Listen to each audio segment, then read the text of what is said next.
নমস্কার বন্ধুরা, বাসাই রান্না বানাতে সকলকে স্বাগত। আজ তোমাদের সাথে শেয়ার করব কিভাবে অনুষ্ঠান বাড়ির মতো শুক্তো বাড়িতে সহজভাবে বানিয়ে নিতে পারবে সেই রেসিপি। শুক্তো বানানোর জন্য আমি এখানে প্রথমে শুকনো খোলার মধ্যে দেখো অল্প একটু পাঁচ ফোড়নকে ভেজে নিচ্ছি। ভেজে নিয়ে এই পাঁচ ফোড়নটা গুঁড়ো করে নেব ঠান্ডা করে নিয়ে। তারপর ওভেনে কড়াই বসিয়ে সরিষার তেল গরম করে নিয়ে বড়িগুলোকে ভেজে নিচ্ছি। বড়িগুলো ভাজা হয়ে গেছে, তুলে নিলাম। এবার ওই তেলের মধ্যেই উচ্ছেগুলোকে ভাজার জন্য দিয়ে দিয়েছি। আমি এখানে একটা উচ্ছে নিয়েছি, তোমরা তোমাদের পছন্দ অনুযায়ী এর মধ্যে উচ্ছেগুলো অ্যাড করতে পারো।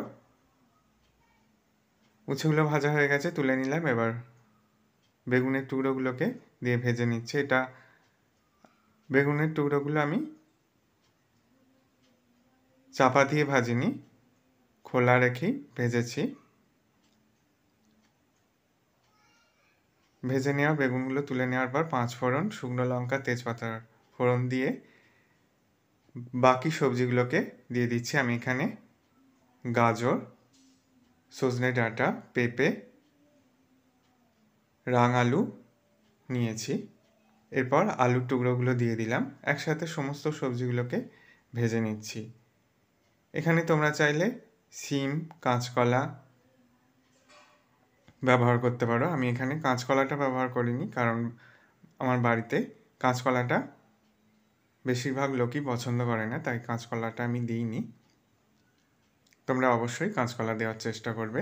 এরপর 4 থেকে 5 মিনিট ভালো করে সবজিগুলোকে ভেজে নেওয়ার পর দুধ অ্যাড করে দিলাম। আমি এখানে কোনো রকম জল অ্যাড করছি না, দুধ দিয়েই এই সবজিগুলোকে সিদ্ধ করে নেব।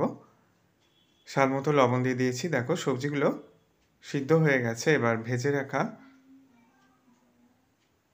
উচ্ছে, বেগুনগুলোকে দিয়ে দিচ্ছি।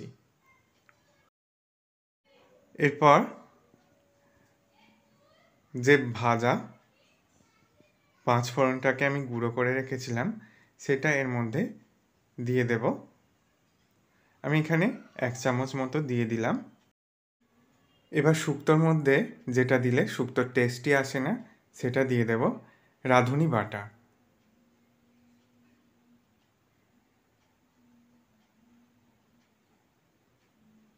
রাঁধুনিটাকে আমি এখানে 1 চামচ রাঁধুনিকে ভিজিয়ে বেটে নিয়েছিলাম, দিয়ে দিয়েছি। এবার ভালো করে শুক্তোর সাথে মিশিয়ে নিচ্ছি। সব শেষে ভেজে রাখা বড়িগুলো দিয়ে আমি এটাকে 2 থেকে 3 মিনিট রান্না করে নিয়ে গ্যাসের ফ্লেম অফ করে দিয়েছি। তৈরি হয়ে গেছে দারুণ স্বাদের শুক্তো রেসিপি। আশা করি রেসিপিটা তোমাদেরও ভালো লাগবে। ভালো লাগলে বন্ধুদের মধ্যে অনেক শেয়ার করো, লাইক কমেন্ট করতে ভুলো না। সকলকে ধন্যবাদ।